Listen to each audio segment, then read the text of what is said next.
হাসিনার ক্ষমতার মোহই কেড়ে নেয় শত শত প্রাণ। হাসপাতালে কাতরাচ্ছে আহতরা, বিচার না হলে পূর্ণতা পাবে না বিপ্লব। ওরা গুলি করতে থাকলো, আমরা আরো বেশি সামনে আগাতে থাকলাম। বারান্দায় একটা ছেলে খেলা খেলতেছিল, 10 বছর 8 বছর বয়স, ওর মাথায় গুলিবিদ্ধ হয়েছে। সবাই যেন বিচার করে সরকার, খুঁজে বাইর করে। জুলাই গণহত্যার বিচার আন্তর্জাতিক অপরাধ ট্রাইব্যুনালে জানালেন আইন উপদেষ্টা। শেখ হাসিনার বিরুদ্ধে আদালতে গুমের মামলা দায়ের। আওয়ামী লীগের সহিংসতা ঠেকাতে কাল নেতাকর্মীদের মাঠে থাকতে বললেন ফখরুল। রংপুরে আবু সাইদের বাড়ির পথে বিএনপি মহাসচিব। সারা দেশে পুরোদমে খুলল প্রাথমিক বিদ্যালয়। উপস্থিতি কম থাকলেও ক্লাসে ফিরতে পেরে উচ্ছ্বসিত ছাত্রছাত্রীরা। কয়েক মাসেই বাড়বে রিজার্ভ, কমবে জিনিসপত্রের দাম বললেন গভর্নর। শিগগিরই বাজারে স্বস্তি মিলবে, অর্থ উপদেষ্টার আশ্বাস। অন্তর্বর্তী সরকারের সঙ্গে কাজ চালিয়ে যেতে চায় দিল্লি, জানালেন প্রণয় ভার্মা। শান্তি শৃঙ্খলা জবাবদিহি নিশ্চিতে পাশে থাকবে লন্ডন।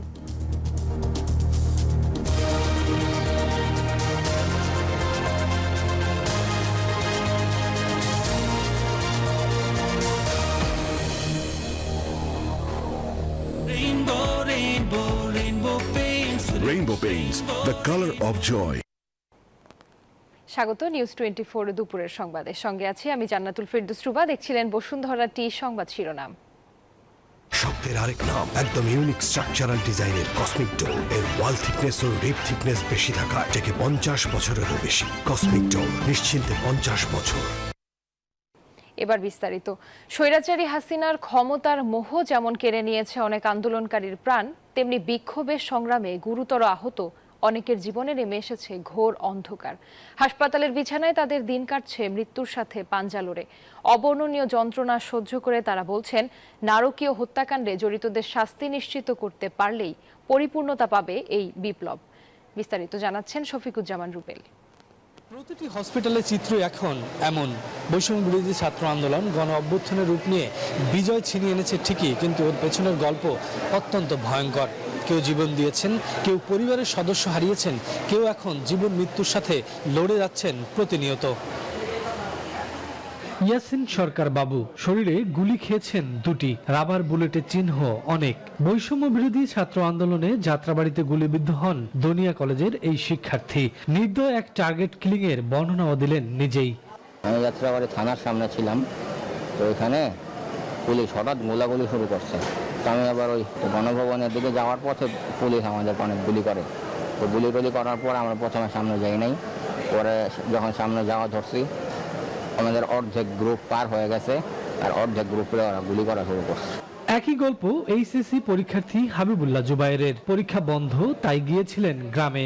সেখানেই যোগ দেন আন্দোলনে। এলোপাথারি গুলির মুখে পড়েন ছোট ভাইকে নিয়ে। রামপুরা বাড্ডার বাসিন্দা মাহবুবুর রহমানের শরীর ফুঁড়ে বেরিয়ে যায় বুলেট। তাদের বর্ণনায় স্পষ্ট হয়ে ওঠে সেদিনের সেই নারকীয় হত্যাকাণ্ড। ওরা গুলি করতে থাকলো, আমরা আরো বেশি সামনে আগাতে থাকলাম। হঠাৎ করে আমার বুক দিয়া পেট থেকে মাথা পর্যন্ত, আমার বুকের বাঁ শরীরের বাঁ পাশ, বুক থেকে মাথা পর্যন্ত, হাত গলা বুক পেট পর্যন্ত, আমার পুরোটাই মনে হয় নিয়ে গেছে গুলি করে। এলোপাতারি গুলি শুরু করছে সমানে, কে ভালো কে এমনি নামছে, কি আশায় বিষয় কোনো কথা নাই, সমানে গুলি। তা আমার প্রথম হইলো রাবার বুলেট গুলি করছে, পরে ছড়া গুলি করছে, পরে হইলো রাইফেলের গুলি করছে পেটে। এরকম সবাই অসংখ্য মানুষের গুলি করে তারপরে প্রাইভেট কার নিয়ে চলে গেছে। এমন গল্প হাসপাতালের প্রতিটি রোগীর। রাস্তার পাশে, বাজার কিংবা বাড়ির বারান্দায় বসেও আহত হয়েছেন অনেকে। চোখের সামনে পড়ে থাকতে দেখেছেন বন্ধু, সহযোদ্ধা অথবা স্বজনের মৃতদেহ। পিছনে পিঠ দিয়ে ঢুকছে, পেট দিয়ে বের হয়ে গেছে, এবং আরো কিছু তার ছড়াগুলি আছে তার পিঠে, এবং সে পড়ে গেছিল, তার বিভিন্ন জায়গায় ছিলে গেছে। বারান্দায় একটা ছেলে খেলা খেলতেছিল, 10 বছর 8 বছর বয়স, ওর মাথায় গুলিবিদ্ধ হয়েছে। যত মানুষের যতই করছে, সবাই যেন বিচার করে সরকার, খুঁজে বাইর করে। বিভিন্ন তথ্য বলছে, সাম্প্রতিক সহিংসতায় 16 জুলাই থেকে 11 আগস্ট পর্যন্ত 580 জন মারা গেছেন। এর মধ্যে 4 থেকে 6 আগস্টেই প্রাণ হারিয়েছেন 326 জন। শফিকুজ্জামান রুবেল, নিউজ 24, ঢাকা। এই যে আমার ব্যাংক আরএফএল গ্যাস স্টোভ, এর সায়েন্টিফিক নজল আর ব্রাশ বার্নার তাপকে সমানভাবে ছড়িয়ে খরচ বাঁচায় 25%। আরএফএল গ্যাস স্টোভ, নিরাপদ ও গ্যাস সাশ্রয়ী। 304 ফুড গ্রেড স্টেইনলেস স্টিলে তৈরি, যা নিশ্চিত করে জংবিহীন সিঙ্কের আজীবন নিশ্চয়তা। আরএফএল কিচেন সিঙ্ক, স্বাস্থ্যকর কিচেনের চিরস্থায়ী সমাধান। জুলাই গণহত্যার বিচার আন্তর্জাতিক অপরাধ ট্রাইব্যুনালে করা হবে বলে মন্তব্য করেছেন অন্তর্বর্তী সরকারের আইন, বিচার ও সংসদ বিষয়ক উপদেষ্টা ডক্টর আসিফ নজরুল। বলেন, তদন্ত হবে জাতিসংঘের তত্ত্বাবধানে। বুধবার সচিবালয়ে এই মন্তব্য করেন তিনি। ডক্টর আসিফ নজরুল বলেন, জুলাই গণহত্যার বিচার আন্তর্জাতিক অপরাধ ট্রাইব্যুনালে করা সম্ভব। সরকার সিদ্ধান্ত নিয়েছে তা আন্তর্জাতিক অপরাধ ট্রাইব্যুনালেই হবে। তিনি বলেন, গণহত্যা ও গুলিবর্ষণের বিচার হবে, মামলা হচ্ছে। মানবতা বিরোধী অপরাধ হিসেবে বিচার করা যায় কিনা তা খতিয়ে দেখা হবে। জাতিসংঘের তত্ত্বাবধানে তদন্ত হবে। আইন উপদেষ্টা বলেন, 1 জুলাই থেকে 5 আগস্টের মধ্যে হওয়া ছাত্র আন্দোলনের মামলাগুলো নিয়ে কাজ চলছে। বিচার বিভাগে কর্মরত কর্মকর্তা কর্মচারীদের আয়ের হিসাব আগামী 10 দিনের মধ্যে জমা দিতে হবে বলে জানিয়েছেন আইন উপদেষ্টা ডক্টর আসিফ নজরুল।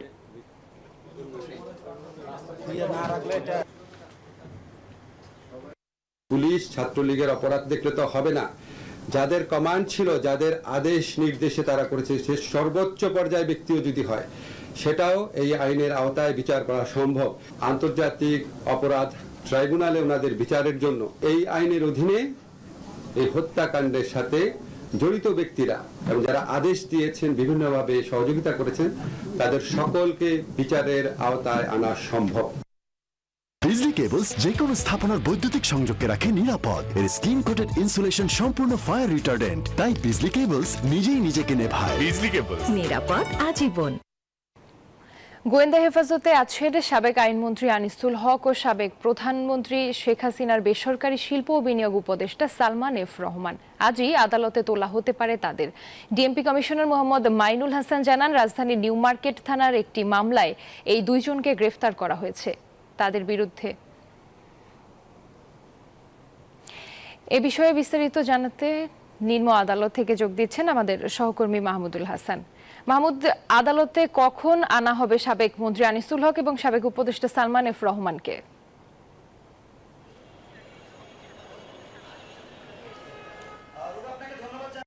আপনি একটি মামলার কথা বলছিলেন, নিউ মার্কেট থানায় করা মামলায়। আজকে কিন্তু সাবেক আইনমন্ত্রী আনিসুল হকের বিরুদ্ধে আরেকটি মামলা করেছেন একজন আইনজীবী। তিনি যে মামলাটি করেছেন, 2015 সালে তাকে গুম করা হয় এবং দীর্ঘদিন তিনি গুম ছিলেন এবং গুম থেকে ফিরে তিনি কোনো আইনগত প্রক্রিয়া নিতে পারেননি বলে অভিযোগ করেছেন এবং সাবেক স্বৈরাচারী সরকারের প্রধানমন্ত্রী শেখ হাসিনা সহ 6 জনের বিরুদ্ধে তিনি মামলা করেছেন। যে প্রশ্নটি করেছেন যে কোন সময় আনা হবে, আমরা যতটুকু জানতে পেরেছি আর ঘণ্টাখানেক পরে কিন্তু এই সাবেক আইনমন্ত্রী আনিসুল হক এবং সাবেক স্বৈরাচারী সরকারের যিনি বেসরকারি বিষয়ক উপদেষ্টা ছিলেন সালমান এফ রহমান, তাকে কিন্তু এই সিএমএম আদালতে আনা হবে এবং এরই মধ্যে কিন্তু দুটি মামলায় তাদেরকে হচ্ছে যে গ্রেফতার দেখানো হবে বলে আমরা জানতে পেরেছি এবং তাদের রিমান্ডেরও আবেদন করা হবে। এই মুহূর্তে দেখতে পাচ্ছেন যে আদালত প্রাঙ্গণে কিন্তু অসংখ্য মানুষ উপস্থিত হয়েছেন এবং এর মধ্যে কিন্তু মামলাকারীর সংখ্যা আমরা অনেকেই দেখতে পাচ্ছি। অনেকেই এসেছেন, তারা এই যে রাষ্ট্রীয় ক্ষমতাকে ব্যবহার করে আইনমন্ত্রী যেভাবে নিজের সিন্ডিকেট গড়ে তোলে দেশের বিচার বিভাগকে নিয়ন্ত্রণ করেছেন এবং নির্বিচারে মানুষকে জেল জুলুমের পাঠানোর হাতিয়ার হিসেবে যিনি ব্যবহার হয়েছেন, তো তার কি আদেশ আজকে আসে এবং তাকে এক নজর দেখার জন্য কিন্তু মানুষ আসছেন। 2014 সাল থেকে আইনমন্ত্রীর দায়িত্ব পালন করছেন, টানা 2 মেয়াদে আনিসুল হক আইনমন্ত্রীর দায়িত্ব পালন করছেন এবং গতকাল কিন্তু আমরা জানি সদরঘাট দিয়ে নৌকাযোগে পালানোর পথে কিন্তু তাকে এবং বেসরকারি বিনিয়োগ উপদেষ্টা সালমান এফ রহমানকে গ্রেপ্তার করা হয়। সালমান এফ রহমানের বিরুদ্ধে শেয়ার বাজার কেলেঙ্কারির বহু অভিযোগ রয়েছে এবং দেশের সবচাইতে বড় ঋণ খেলাপি তিনি এবং দেশের অসংখ্য মানুষকে কিন্তু তিনি এই যে শেয়ারে তসরুফ করে পথে বসিয়েছেন। অনেক মানুষ আত্মহত্যা করেছেন, অনেক মানুষ ক্ষতিগ্রস্ত হয়েছেন, অসংখ্য মানুষ এই নিম্ন আদালতে উপস্থিত হয়েছেন। ঠিক কোন মুহূর্তে আনিসুল হক এবং সালমান এফ রহমানকে এখানে আনা হয় এবং আমরা যতটুকু জানতে পেরেছি 3টার দিকে তাকে এই সিএমএম আদালতে তোলা হবে এবং তার এক সপ্তাহ বা তারও বেশি সময় কিন্তু তার রিমান্ড আবেদন করা হবে। তো সার্বিকভাবেই সব দিক থেকে এখানে প্রস্তুতি নিয়েছে আইন শৃঙ্খলা বাহিনী। আমরা অপেক্ষায় রয়েছি। জি মাহমুদ, আপনাকে ধন্যবাদ। এই ঘরটা হবে আমাদের স্টাডি রুম, কিন্তু দেয়ালের একটা স্টাইলিশ গর্জিয়াস লুক দরকার। Don't worry, rainbow feather silk metallic finish আছে না? রেইনবো ফেদার সিল্ক মেটালিকের স্পেশাল অ্যাক্রিলিক ইমালশন দেয়ালকে দেয় সিল্কি স্মুথ ফিনিশ, আর স্পেশাল পার্ল পিগমেন্টস নিশ্চিত করে বিউটিফুল মেটালিক গ্লিটার এফেক্ট। দেয়ালকে দিতে স্টাইলিশ গ্লো আছে feather silk metallic by rainbow. Rainbow paints, the colour of joy. Helicopter থেকে গুলি নিক্ষেপ এবং শিক্ষার্থীদের উপর পুলিশের নির্বিচার গুলিবর্ষণ, তারা যেমন অপরাধী, এসবের নির্দেশদাতাও সমান অপরাধী, এমন মন্তব্য করেছেন হাইকোর্ট। বুধবার এ সংক্রান্ত রিটের শুনানিতে এই কথা বলেন আদালত। বিচারপতি শেখ হাসান আরিফ বদরুজ্জামানের হাইকোর্ট বেঞ্চ এ কথা বলেন। আদালত বলেন, নিরপরাধ সমাধান, মানুষ হত্যার নেপথ্যে বা এই প্রক্রিয়ার সাথে যারা জড়িত তারাও সমান অপরাধী। এর আগে গণহত্যাকারী এবং স্বৈরশাসককে টিকিয়ে রাখার ক্ষেত্রে দায়ীদের বিরুদ্ধে ব্যবস্থা নেওয়ার নির্দেশনা চেয়ে রিট করেন এক হাইকোর্টের আইনজীবী। রিটে এ ঘটনার সাথে জড়িতদের বিদেশ যেতে নিষেধাজ্ঞার নির্দেশ কেন দেয়া হবে না, তবে এ জানাতে চাওয়া হয়। রিটে বিগত সরকারের সময় যারা সাংবিধানিক পদ, সংসদ সদস্য, স্বায়ত্তশাসিত সংস্থার প্রধান, আর্থিক প্রতিষ্ঠানের পরিচালক ছিলেন, তাদের বিদেশে গমনের ক্ষেত্রে স্বরাষ্ট্র মন্ত্রণালয়ের অনুমতি চাওয়ারও নির্দেশ দেওয়া হয়েছে। এ বিষয়ে শুনানি নিয়ে আগামীকাল আদেশের জন্য দিন ঠিক করেছেন আদালত।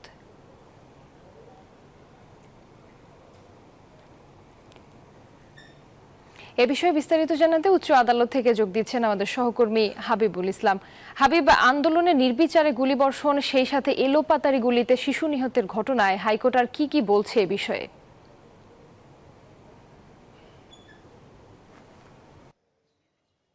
আপনাকে ধন্যবাদ। আসলে আজকে মূলত এই সংক্রান্ত 3টি রিট হয়েছে আদালতে। একটি হচ্ছে যারা এই যে গণহত্যা বলা হচ্ছে বা সহিংসতার ঘটনায় অসংখ্য মানুষের প্রাণহানি, এই ঘটনার নির্দেশদাতা বা কারা এই ঘটনার নেপথ্যে ছিল, তারা যেন দেশ থেকে পালিয়ে না যেতে পারে, সেই জন্য একটি নির্দেশনা চেয়ে একটি রিট করা হয়েছিল। আরেকটি হচ্ছে যে গণহত্যা বলা হচ্ছে এবং সারা দেশে যে শিশু নিহত হয়েছে, একেবারে নিরপরাধ, বারান্দায় থাকা, ছাদে থাকা যেসব শিশু নিহত হয়েছে,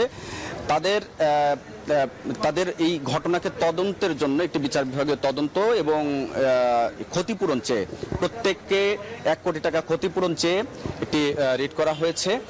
আর আরেকটি এই 2টি বিষয় নিয়ে মূলত আজকে শুনানি অনুষ্ঠিত হয়েছে। 2 শুনানিতে যে বিষয়টি উঠে এসেছে, বিশেষ করে আদালত একটি বিষয় বলেছেন যে এই ঘটনা তো আসলে 1-2 দিনে ঘটেনি, দীর্ঘদিন ধরে একটি যে সহিংস পরিস্থিতি বা বিচারহীনতার যে সংস্কৃতি, সেই কারণেই মূলত এই ঘটনাটি আজকে ঘটেছে এবং পলিটিক্যাল বা রাজনৈতিক যে সহিংসতা, রাজনৈতিক যে প্রতিহিংসা, এর কারণেই মূলত এই ঘটনাটি ঘটেছে। তো এই যারা সরাসরি গুলি করেছে, যারা মানুষ হত্যা করেছে, শুধু তারাই এর জন্য দায়ী, এই বিষয়টা এরকম না। যারা এই সময় যারা নিশ্চুপ ছিলেন, এমনকি আদালত নিজেও তাকে মেনশন করেছেন, এবং যারা এই ঘটনার সাথে যারা নেপথ্য থেকে নির্দেশনা দিয়েছেন তাদেরকেও উল্লেখ করেছেন, তারাও এই ঘটনার সাথে সমান দায়ী বলে আদালত উল্লেখ করেছেন। তো আজকে শুনানি শেষ হয়েছে এবং এই যে রাষ্ট্র এখন যে অবস্থা, এই অবস্থায় আসলে ক্ষতিপূরণের বিষয়টা কিভাবে দিবে বা সেটি কত নির্ধারণ করা হতে পারে, তারা বলেছেন যে রিটকারীরা বলেছেন যে অন্তত 50 লাখ টাকা এখনই এই মুহূর্তে দেওয়ার জন্য, তবে সেটি একটা মিনিমাম একটা যেন ক্ষতিপূরণ তাদেরকে এই মুহূর্তে দেওয়া হয়, সেটি বিষয় শুনানি হয়েছে।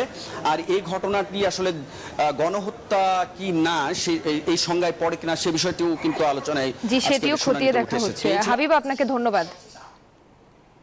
বৈষম্য বিরোধী ছাত্র আন্দোলন দমনে সরকারি নির্দেশে প্রতিটি হত্যাকাণ্ডের সুষ্ঠু বিচার দাবি করেছে শহীদ পরিবার ও নিপীড়িত ছাত্র জনতা। সকালে কেন্দ্রীয় শহীদ মিনারের পাদদেশে এক মানববন্ধন ও সমাবেশে এ দাবি জানানো হয়। এ সময় জুলাই থেকে শুরু হওয়া প্রতিটি হত্যাকাণ্ডের জন্য সদ্য সাবেক প্রধানমন্ত্রী শেখ হাসিনা ও তার সরকারকে দায়ী করা হয়। শহীদ পরিবার ও নিপীড়িত ছাত্র জনতার পক্ষ থেকে অন্তর্বর্তীকালীন সরকারের প্রতি দ্রুত বিচার ট্রাইব্যুনালে হত্যাকাণ্ডের বিচার চাওয়া হয়। গুলি করে হত্যা করা প্রত্যেককে রাষ্ট্রীয় সম্মাননা দেওয়ারও জোর দাবি করা হয় মানববন্ধন ও সমাবেশ থেকে।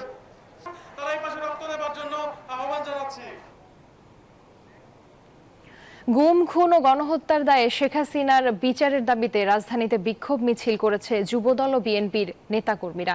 কেন্দ্রীয় কর্মসূচির অংশ হিসেবে রাজধানীর থানায় থানায় অবস্থান কর্মসূচিও পালন করে তারা। সকালে মালিবাগ মোড়ে মিছিল পূর্ব সংক্ষিপ্ত সমাবেশে নেতারা বলেন, বিএনপি নেত্রী খালেদা জিয়া দেশকে বিপদে রেখে কখনো পালিয়ে যাননি, বরং শেখ হাসিনা তার দলের নেতাকর্মীদের রেখে পালিয়ে গেছে। বিদায়ী সরকার দেশকে মৃত্যু উপত্যকায় পরিণত করেছে মন্তব্য করে নেতারা। এদিকে রাজধানীর উত্তর বাড্ডায় অবস্থান কর্মসূচি শেষে বিক্ষোভ মিছিল করেছে ঢাকা মহানগর উত্তর বিএনপি। হত্যাকারীদের অবিলম্বে বিচার করতে হবে, তাদেরকে গ্রেফতার করতে হবে, তাদেরকে আইনের আওতায় আনতে হবে। পাশাপাশি এই বিডিআর হত্যার মামলা করতে হবে। সেই মামলায় শেখ হাসিনাকে প্রধান আসামি করে তাকে ভারত থেকে গ্রেফতার করে বাংলাদেশে আইনের আওতায় আনতে হবে। ছাত্র আন্দোলনে সহিংসতায় হতাহতের ঘটনা দোষীরা দৃষ্টান্তমূলক সাজা পেলেই তাদের আত্মত্যাগ অর্থবহ হবে বলে জানিয়েছেন বিএনপি মহাসচিব মির্জা ফখরুল ইসলাম আলমগীর। দুপুরে রংপুরে নিহত শহীদ আবু সাইদের কবর জিয়ারত শেষে সাংবাদিকদের প্রশ্নের জবাবে তিনি একথা বলেন। অভিযোগ করেন, ফ্যাসিবাদী আওয়ামী লীগ সরকার আইন শৃঙ্খলা বাহিনীকে জনগণের শত্রু হিসেবে দাঁড় করিয়েছে। এর আগে আবু সাইদের বাড়িতে গিয়ে পরিবারের সদস্যদের সাথেও কথা বলেন বিএনপি মহাসচিব। বিকেলে একটি সম্প্রীতি সম্মেলনে যোগ দেবেন।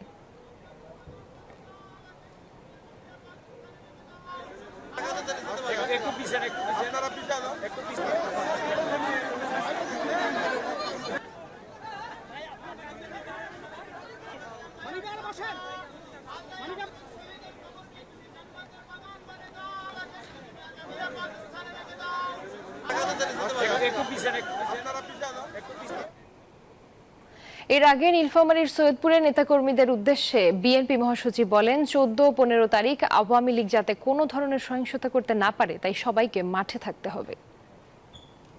শান্তি মিছিল করতে হবে, সেজন্য আপনাদেরকে সম্প্রীতি বজায় রাখতে হবে এবং আপনারা নিশ্চয়ই নির্দেশ পেয়েছেন 14 এবং 15 তারিখে আপনাদেরকে মাঠে থাকতে হবে, তাই না?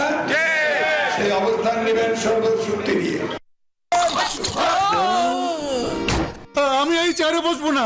বাচ্চু ভাই, এই চেয়ারকে ভয় পেও না। ডেন্টিস্টের পরামর্শ নাও নতুন কোলগেট অ্যাক্টিভ সোল, যা দাঁতের সমস্যা শুরু হওয়া মাত্রই থামিয়ে দেয়। না থাকবে ব্যথা, না থাকবে ভয়।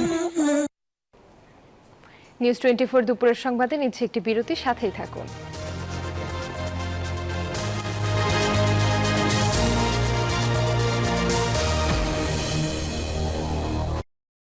নুডলস খান নাই? তাহলে তো নুডলসই খান নাই। নুডলস খান নাই তো নুডলসই খান নাই।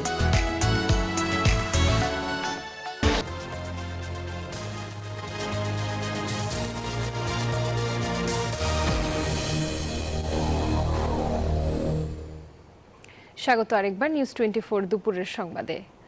সচিবালয়ে বিভিন্ন দপ্তরে বদলি করা হয়েছে তথ্য কর্মকর্তাদের। সেখান থেকে যোগ দিচ্ছেন আমাদের সহকর্মী শাহনাজ ইয়াসমিন।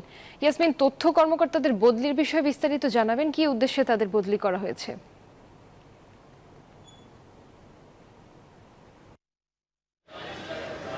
রুবা, আপনাকে ধন্যবাদ জানাচ্ছি।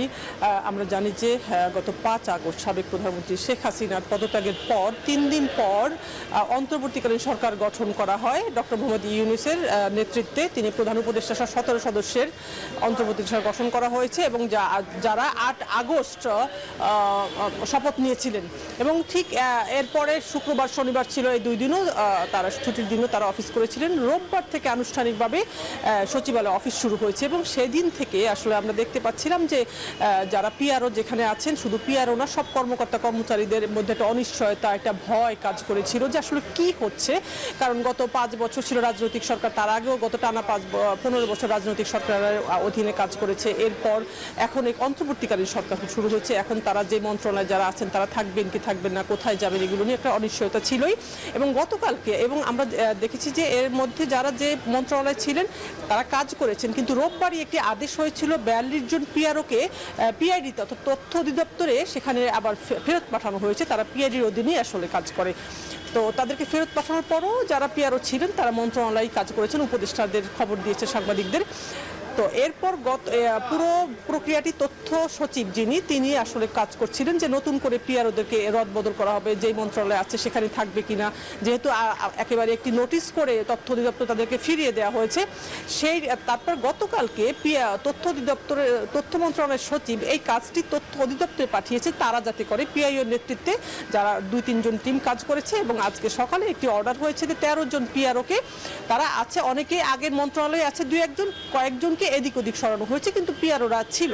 তাদের ভাষ্য হলো যে আসলে এরা আগে কাজ করেছে রাজনৈতিক সরকারের অধীনে, একই রকমভাবে টানা করেছে, এখন কোনোভাবে জানে কোনো ধরনের সমালোচনায় মুখোমুখি না হতে হয় কাজ করতে গিয়ে, খুব ভালো পেশাদারিত্ব বজায় থাকে। এসব বিবেচনায় নিয়ে আসলে পিআরওদের পরিবর্তন করা হয়েছে, নতুন মুখও এসেছে কয়েকজন। সো আরও কয়েকটি মন্ত্রণালয় যেহেতু প্রধান উপদেষ্টার অধীনে আছে সেগুলো সেখানে কোনো পিআরও নিয়োগ হয়নি এখন পর্যন্ত। জি ইয়াসমিন, আপনাকে ধন্যবাদ।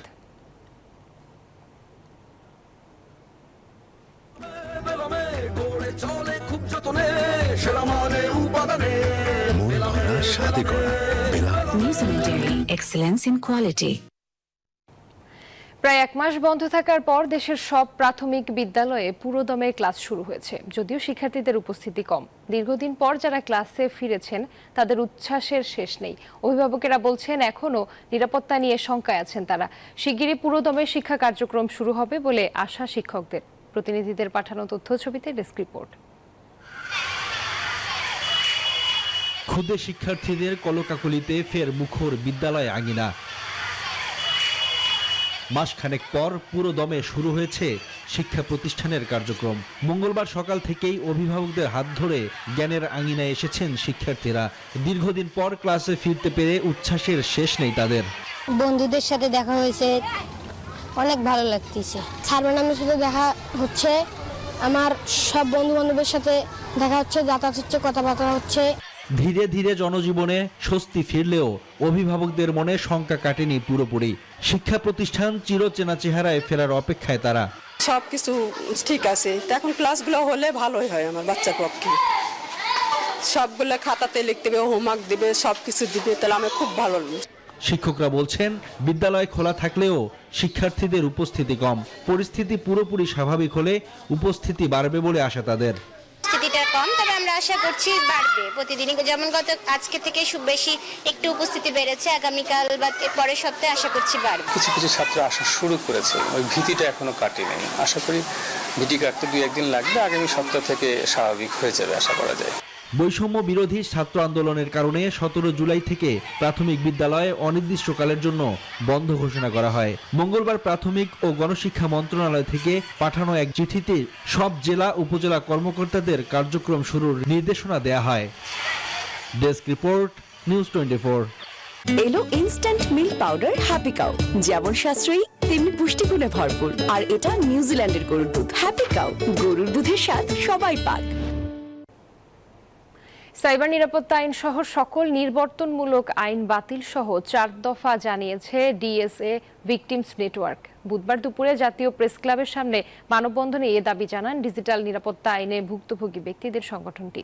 তারা বলেন অবৈধভাবে ক্ষমতায় টিকে থাকতে স্বৈরাচারী সরকার মানুষের কণ্ঠরোধ করতে 54 ধারা, ডিজিটাল নিরাপত্তা আইন, অফিসিয়াল সিক্রেসি অ্যাক্ট সহ নানা নির্বর্তনমূলক আইনের ব্যবহার করেছে। এসব আইনে সাজা ও চলমান সকল মামলা বাতিল এবং আইনের অপব্যবহারকারীদের বিরুদ্ধে ব্যবস্থা নেওয়ার দাবি জানান।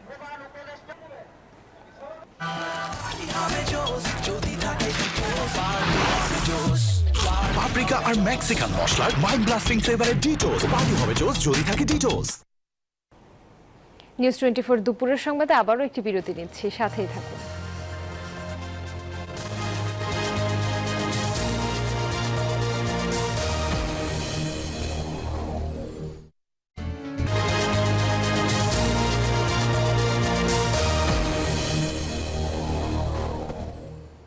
স্বাগত আরেকবার নিউজ 24 দুপুরের সংবাদে। এবার ফার্স্ট সিকিউরিটি ইসলামী ব্যাংক অর্থ বাণিজ্য সংবাদ।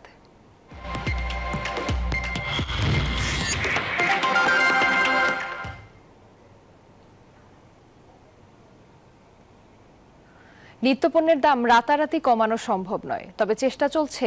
এ নিয়ে জনগণের শিগগিরই স্বস্তি মিলবে বলে জানিয়েছেন অর্থ ও পরিকল্পনা উপদেষ্টা ডক্টর সালেউদ্দিন আহমেদ। মূল্যস্ফীতি নিয়ন্ত্রণের বিষয়টি এখন সবচেয়ে বেশি গুরুত্ব দিয়ে কার্যকর উদ্যোগ নেওয়া হবে বলে জানান তিনি। বাংলাদেশ ব্যাংকের নতুন গভর্নর আহসান এইচ মনসুর বলেন, চেষ্টা করলে কয়েক মাসের মধ্যেই রিজার্ভ বাড়ানো সম্ভব। সে লক্ষ্যেই কাজ করা হচ্ছে। বুধবার সচিবালয়ে এসব কথা বলেন তারা। অপচয় আমরা রোধ করতে হবে, আর অর্থের সুষ্ঠু ব্যবহার, সেটা দেশীয় সম্পদ হোক, বিদেশ থেকে ধার করা হোক, এই দুইটা কিন্তু আমাদের ক্রাইটেরিয়া। অপচয় করব না। রিজার্ভের সংকট আছে, সংকট ওভারনাইট যাবে না, এটাকে আমরা দেখব। আমি এখনো বাংলাদেশ ব্যাংকে যাইনি, আমাদের হিসাব করতে হবে যে আমরা কতখানি সাপ্লাই দিতে পারি বাজারে, আমাদের যেটুকু মিনিমাম সেটা রাখতে হবে। অন্তর্বর্তী সরকারের সঙ্গে কাজ চালিয়ে যেতে চায় দিল্লি, জানিয়েছেন বাংলাদেশে নিযুক্ত ভারতীয় হাইকমিশনার প্রণয় ভার্মা। আর শান্তি শৃঙ্খলা ও জবাবদিহিতা নিশ্চিতে অন্তর্বর্তীকালীন সরকারের সাথে যুক্তরাজ্য কাজ করবে বলে জানিয়েছেন ঢাকায় নিযুক্ত British high commissioner Sarah cook. Call on the honorable advisor. It was a courtesy meeting, basically to congratulate him and looking forward to working with MOFA to take forward our relationship. There was no specific agenda. We recognise the bravery of the students and many others who, through peaceful protest, called for a different future for Bangladesh. The interim government has the UK's support as it works to restore peace and order, ensure accountability, and chart a peaceful pathway to an inclusive, prosperous and democratic future for the people of Bangladesh. News 24 দুপুরের সংবাদে নিচ্ছে একটি বিরতি, সাথেই থাকুন।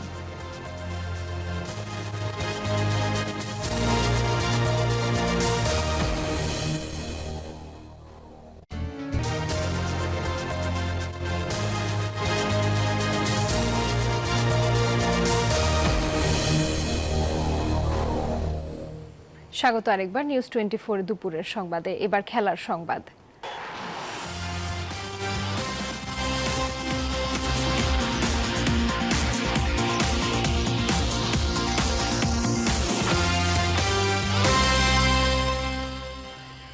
সেপ্টেম্বরে বাংলাদেশের বিপক্ষে 2টি টেস্ট এবং 3টি টি-20 ম্যাচের সিরিজ খেলবে ভারতীয় জাতীয় ক্রিকেট দল। মঙ্গলবার এক বিবৃতিতে দিয়ে এই সূচি প্রকাশ করেছে ভারতীয় ক্রিকেট বোর্ড। 19 সেপ্টেম্বর চেন্নাইয়ে টেস্ট দিয়ে শুরু হবে ভারত বাংলাদেশ সিরিজ।